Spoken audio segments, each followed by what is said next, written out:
الجزائري بعدما شاهد رئيس الفيفا يتوسل الرئيس الجزائري بأن تلعب المغرب على أرض الجزائر. شوفوا يا ناس كيفاش انقلبت في الجزائر، انقلبت تعصب. السلام عليكم ورحمة الله وبركاته، متابعينا الأعزاء، أخواتي وأخواتي الجزائريين والمغربين.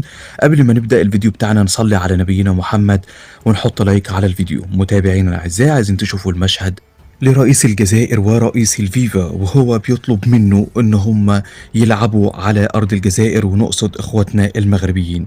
متابعينا الاعزاء، انتهى الشان بسلام والكل يعلم ذلك بدون اي مشاكل وبدون اي ان يحدث على ارض الجزائر اي مشكله، والحمد لله على ذلك، وفضل كبير من ربنا سبحانه وتعالى ان بتنتهي مباريات زي كده بسلام. ولكن ايه اللي حصل بالظبط يا جماعة؟ بعد رفع العلم المغربي على أرض المغرب في مباريات